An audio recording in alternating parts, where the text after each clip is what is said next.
invitados, Gustavo Segre, analista internacional, y Oscar Laborde, presidente del bloque de Frente para la Victoria, Partido Justicialista, en lo que es el Parla Sur. Bienvenidos. Muchísimas gracias por la invitación. Bueno, arrancamos por el Parla Sur, veníamos charlándolo en la pausa. ¿Y cuál ha sido la actividad? Porque la verdad es que hay muchos que no están al tanto, tal vez no tienen tanta difusión las actividades de lo que es la actividad en el Parla Sur respecto de lo que sucede en Latinoamérica, ¿no? Y lo que ha sucedido en algunos países como Chile, como Bolivia, en los últimos días.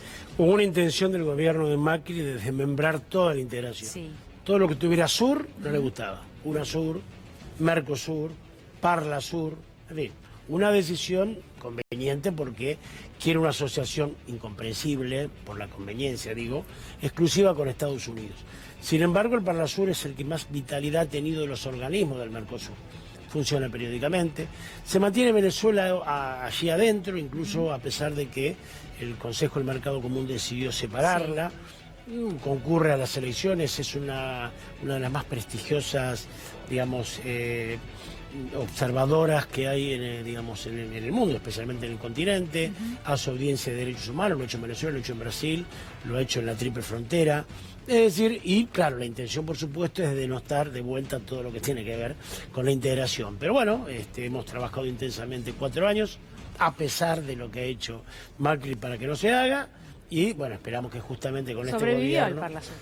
Sí, yo diría que más, que bueno, una cantidad incluso de cuestiones que tienen que ver con documentación en la Triple Frontera, con vacunación de algunas cuestiones, de algunas que tienen, en países que tienen cosas comunes, sí. Homologación de títulos. Hay una cantidad de cuestiones que finalmente se aprobó también, que obviamente hay una intencionalidad en que no aparezcan, ¿no? Claro. Gustavo, ¿y cómo podríamos analizar esto que hoy es una Latinoamérica, bueno, convulsionada, ¿no? Podríamos decir. En medio de todo esto, la llegada de Alberto Fernández al gobierno. Ideológicamente complicada, porque ha quedado un Mercosur que de alguna forma dependía del resultado electoral de Uruguay para saber si quedaban 2 países sí. hacia la izquierda o 2 países a la derecha.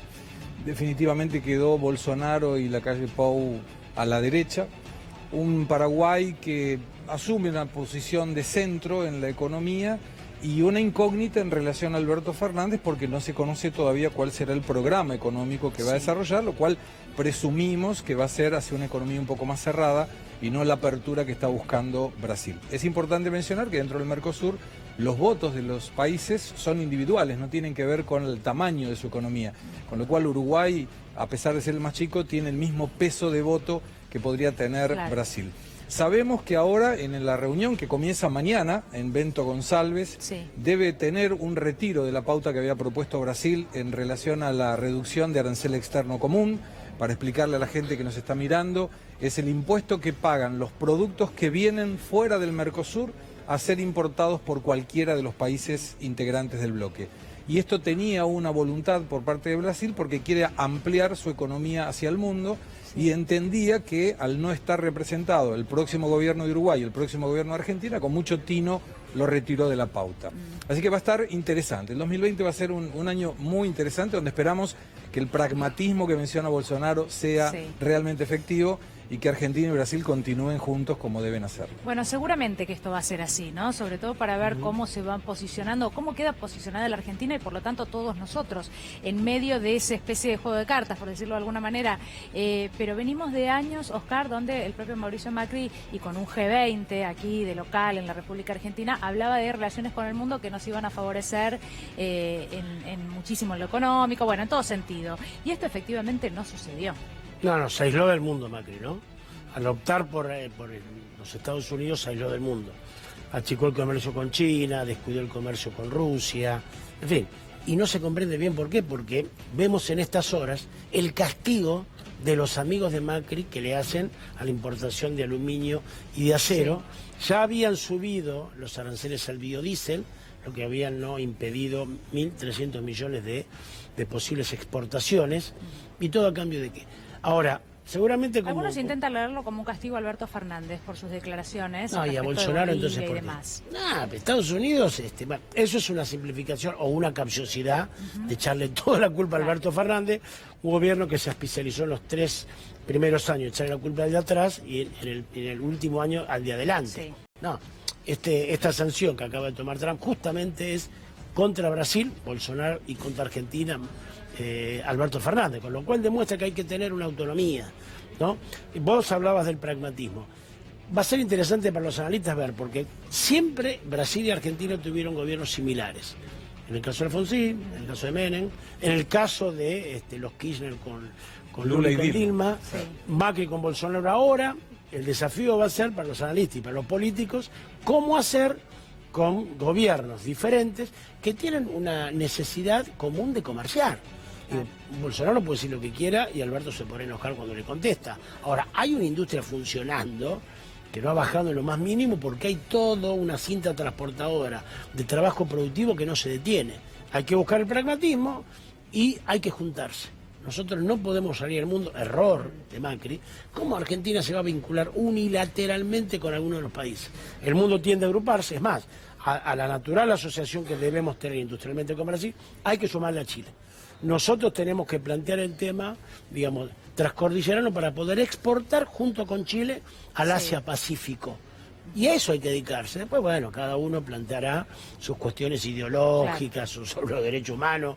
Pero si nos concentramos ahí, si lo hace Alberto, si lo hace Bolsonaro o la élite paulista, que en este comentario que voy a hacer, lo obliga a Bolsonaro y le dice, no bajá los aranceles. Vos no tenés autoridad a bajar los aranceles, en una reunión, digamos, donde efectivamente, como acá se decía, viene gente que se está por ir. Sí. Así que va a ser interesante, yo soy optimista con el rol que va a tener América Latina. Segre, hizo bien Mauricio Macri con su postura, en realidad dándole la espalda prácticamente o totalmente a lo que es el Parlasur. No, yo creo que es un error. Desde el punto de vista técnico, y esto lo digo con total humildad, yo creo que el Parlasur podría ser más de lo que hace, con mucha humildad y a modo de sugerencia inclusive. Sí. Mi cuestión es técnica en comercio exterior y específicamente con Brasil. El Tratado del Mercosur en el artículo primero determina que un producto fabricado, producido en uno de los países partes es similar a uno producido en el otro de los países partes. Hoy, y hemos hecho un trabajo para el BID de convergencia regulatoria, vos tenés un producto que es un alimento argentino y que debe ser registrado nuevamente en Brasil después de 28 años de la firma del tratado. Y es un atraso eso, porque algunos registros demoran hasta 2 años. Y por el otro lado, el artículo 7º del Tratado de Asunción, que tributariamente determina que un producto producido en un país tiene el mismo arancel en el otro, lo cual no es práctico porque, por ejemplo, un producto argentino ingresa a Brasil pagando el 18% de ICMS, que es un impuesto de allá, sí. Y cuando le venden a otras provincias paga el 4%. Y un producto brasilero paga el 12 o el 7%. Claro. No es bueno que pague menos porque le genera crédito fiscal al que importa. Lo mismo ocurre con PIS y COFINS, 2 contribuciones sociales, y que si el Parlasur consiguiera tramitar esos 2 temas, Argentina podría exportar más. Entonces creo que el Parlasur debería, además de la cuestión obviamente legislativa, que es muy importante, debería tener primero más divulgación para que todos sepamos qué es lo que hacen, sí. Porque se reúnen, sí. Y es bueno que lo sepamos, pero además que podamos aportar ideas desde lo práctico para que sirva para expandir el comercio. Bueno, hablamos del Parlasur, focalizamos un poco ahí, pero porque justamente lo decía Segre recién, ¿no? Es bueno que se sepa qué es lo que hacen los legisladores del Parlasur, qué función cumplen, hacia dónde avanzan. Se cree que en los próximos años, Oscar, va a avanzar, van a ser de mayor actividad. Podemos establecer un paralelismo con el Congreso local, ¿no? Y decimos, bueno, en los últimos meses y por razones diferentes, año electoral, el Congreso local tuvo poca actividad, se avanzó muy poco. Y algunos hablan de un Congreso que se viene muy expeditivo o que esto es lo que quiere Alberto Fernández. Y en relación al Parlasur, ¿cuenta, por ejemplo, con los recursos? ¿Contará en los próximos años para esto? Bueno, primero le tomo la propuesta y la idea y tal vez... Y con mucho gusto les paso después información, porque eso puede ayudar a exportar más. Seguro. Yo creo que es bueno que en general todos los que tenemos una idea de la integración colaboremos, ¿no?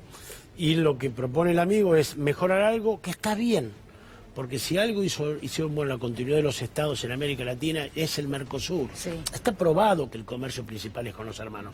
El Parlasur ahora, desde el gobierno argentino, va a sufrir, digamos, va a tener un impulso, va a darle un respaldo que no tuvo, sí. Y efectivamente las cosas que hacíamos, digamos, muy en contra de la corriente de lo que nos suministraba el gobierno de Macri, ahora se va a potenciar.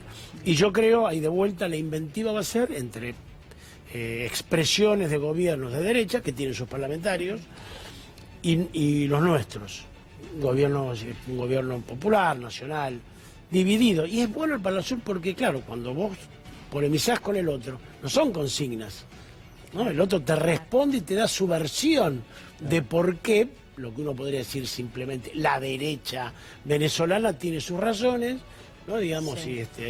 Y también lo tienen los paraguayos, en fin. Así que yo creo que el destino que tiene el Parlasur es de crecer y la integración, ¿no? De hecho, usted recién decía, bueno, después cada uno expondrá cuál es su postura respecto de los mandatarios, ¿no? Su postura respecto a los conflictos, pero hay algo que no se puede negociar y es las diferentes posturas respecto a la democracia en los países, seguro, ¿no? O a un golpe de Estado o a lo que sucede. Sin embargo, esto es algo que hemos vivido en los últimos No, eso días. es innegociable porque hay una carta democrática, hay una idea justamente de que estas integraciones, aunque sean económicas como el Mercosur o políticas como la UNASUR, tienden a cuidar la democracia. Ahora, fíjense, cuando la UNASUR estuvo en funcionamiento evitó 3 conflictos bélicos. 2008 hubo un intento de secesión en Bolivia, recuerdan la Media Luna contra Sí. Evo. Después hubo un levantamiento policial contra Correa. Sí, también. Y después hubo se estuvo muy cerca la guerra cuando se estaba yendo Uribe entre Venezuela y Colombia. Ahí ya era secretario general Néstor Kirchner, concurrió. Y se recuerda esa fecha, el 15 de agosto del 2010, como el gran momento que se evitó la guerra entre 2 ejércitos muy poderosos y entre 2 dirigentes como Uribe y Chávez, que se toreaban mutuamente, y participó la UNASUR y evitó esos 3 momentos. Y la OEA, donde va, exacerba los conflictos, ¿no? Lo hace en Venezuela, que echa leña al fuego, Bueno, y en Bolivia, lo que sucedió en Bolivia. Sí. Supuestamente iba para aclarar el conteo, todavía no sabemos cómo fue el conteo ni conocemos las irregularidades, pero ya prejuzgando opina que habría que votar de vuelta. Es decir, entonces yo creo que hay que confiar más en nuestros organismos, en lo de los vecinos. Y el ejemplo de UNASUR me parece muy evidente. Segre, le pregunto ahora por la relación desde lo económico también, ¿no? En medio de estos conflictos con Chile, con Bolivia, más allá de Brasil, ¿no? Que es algo de lo que ya hemos hablado, y bueno, la decisión de los aranceles de Donald Trump, que los separamos de la relación personal, por decirlo de alguna manera. Pero ¿qué pasa con estos otros países, por ejemplo? La situación es compleja, sobre todo porque es imposible asegurar que esto está organizado por la izquierda o por la derecha. Claramente lo que ocurre en Bolivia es la antítesis de lo que ocurre en Chile, pero el reclamo social es el mismo. O sea, no es atribuible a un gobierno de derecha o a un gobierno de izquierda. Claramente creo la desigualdad social impacta, porque desde el punto de vista económico, en la macroeconomía, Chile es un modelo a seguir, no así en su carencia por igualar socialmente a la gente. En el 2013 Chile fue el país más desigual del mundo y estábamos hablando con indicadores muy buenos. Claro. Entonces, son puntos de atención que creo que le va a tocar a todos, no importa si es un gobierno de izquierda o de derecha, separando claramente que en el contexto de Chile tiene como cuestión central la desigualdad y en el contexto de Venezuela el intento de Evo Morales de continuar en el poder a pesar de que no era de acuerdo a lo que la Constitución en ese momento le decía. ¿Y Colombia, cómo entra la situación que se está dando por estos días en Colombia y teniendo en cuenta su relación con los Estados Unidos también detrás, bueno, conflicto terminado con alguna modificación respecto de la FARC? No, coincido con lo que acá se plantea. Hay un descontento con la situación social que es estar en contra del neoliberalismo. Es decir, porque no hay que un descontento en general. Hay concretamente las medidas que desatan los reclamos son medidas la económicas. desigualdad social, ¿no? Claro, que hay un momento que se Fue acumula y por fundamental. ahí estalla por aumento de boleto. Sí. Y eso es el neoliberalismo. Esto no son los 90, el neoliberalismo en los 90, digamos, reelegía a sus gobiernos, ahora no lo puede hacer, porque está muy cerca el ejemplo, ¿no? Digamos, uno puede decir, ¿cómo yo vivía hace 5 años? Y mejor. ¿Por qué la gente quiere que Lula esté libre? Porque piensa que si Lula está libre, Lula puede ser presidente, y recuerda que cuando Lula era presidente vivía mejor. Ahora, yo advierto con el tema factor militar. Sí. Hace 3, 4 años los militares estaban fuera de la escena correctamente, solamente estaban viendo en la UNASUR cómo hacían para pergeñar una hipótesis de conflicto que tuviera que ver con la agresión externa. Ahora, estado de sitio en Colombia, una presencia militar muy fuerte, los carabineros en Chile. En Bolivia Trump mandó un tuit felicitando a las Fuerzas Armadas. No, Bolsonaro dice que va a recurrir nuevamente a I5, que es el que utilizó la dictadura para intervenir en el Congreso. Hay una encuesta ahora que está circulando por acá que la mayoría de los votantes de Cambiemos le parece bien que los militares incursionen en la vida institucional si hubiera algunos elementos. Es decir, el factor militar empieza a aparecer de manera muy extraña y muy preocupante, ¿no? Sí. Bueno, mi pregunta siguiente era, ¿cómo leen ustedes lo que sucedió en el día de ayer, esta especie de homenaje a la ministra Patricia Bullrich? Porque en ese contexto algunos comienzan a alertar qué pasa con la República Argentina y el futuro gobierno de Alberto Fernández, la relación que ha tenido Mauricio Macri y, bueno, Bullrich como ministra con las Fuerzas Armadas, este homenaje en el día de ayer y la distancia lógica que tienen que tener las Fuerzas Armadas con, bueno, el gobierno de turno. ¿Por qué? Porque deben responder, en realidad que lo respondan ustedes, pero claro, deben responder a quien sea el gobierno de turno, ¿no? Más allá de preferencias. ¿Cómo imaginan que serán los próximos años? A mí me gustaría hacer un comentario sobre una afirmación del tema de Lula. Sí. En Brasil, la mayoría no quiere que Lula esté libre, si no hubiera ganado el Partido de los Trabajadores. Y la cuestión de que Lula pueda ser candidato tiene que ver con una ley que el propio Lula promulgó, que es de la ficha limpia. Igualmente Lula tiene una sentencia en segunda instancia en 2 procesos que intervinieron 13 jueces, con lo cual es una situación que daría lo mejor para otro programa. Bueno, de todos modos, en Brasil sabemos que hubo varias cuestiones que fueron como mínimo confusas, y no solamente me refiero a Lula, sino a la prisión de Lula, sino también el desplazamiento de Dilma Rousseff. Lula como presidente, y coincido con lo que dice Oscar, fue excelente presidente. Hubo mucha gente que salió de la pobreza. Yo doy clases en la Universidad en San Pablo y muchos alumnos consiguen estudiar por política. Pero yo hablo del proceso posterior, no de su presidencia, sino del proceso posterior en la justicia. Se destituyó a Dilma. De Dilma, todo lo la que destitución de Dilma fue un ejemplo de algo que un motivo muy tenue fue aprovechado por el Congreso para destituirla por un tema. Excusa. Es una excusa, claro, pero una excusa legal, ese fue el problema. Claro. Era una excusa legal amparado en un problema económico. Si la economía hubiera estado bien, Dilma continuaría hasta hoy probablemente. Ahora, el tema de las Fuerzas Armadas también depende de cada constitución. ¿Por qué? En Brasil la constitución permite que las Fuerzas Armadas intervengan en el día a día. Intervengan con la lucha contra el narcotráfico y fronteras hacia adentro. En Argentina no. Claro.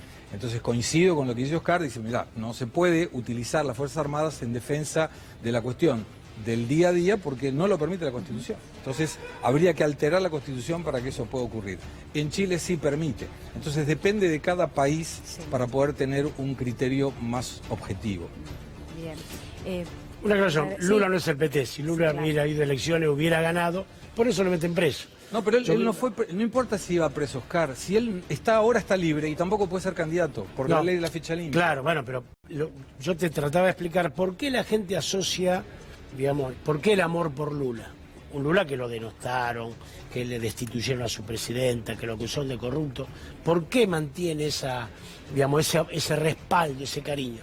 Por lo que hizo. Es correcto. Por lo que gente pobre y la gente que no tiene recursos lo apoya, menos que antes. Esto lo estamos viendo en algunas caravanas que Lula está haciendo, pero es cierto que Lula fue un buen presidente, sobre todo en el primer mandato. Pero Gustavo, yo me pregunto siempre, ¿qué es gobernar si no es darle más recursos a...? Porque a veces se habla de la gente pobre como, bueno, un sector, pero ¿es el sector para el cual debe gobernar un mandatario o no? Yo creo que debe gobernar para todos, pero el Estado tiene obligación de dar oportunidades. Hay otros sectores que tienen por lo menos algunos temas resueltos. Como por claro, ejemplo, mucho más fácil. Llena, ¿no? A la noche. Pero vos fíjate, si un gobierno de cualquier ideología tiene la obligación de darle oportunidad de estudiar a quien quiere estudiar y oportunidad de trabajar a quien quiera trabajar. Si la persona no quiere trabajar, teniendo oportunidad, no puede reclamar después.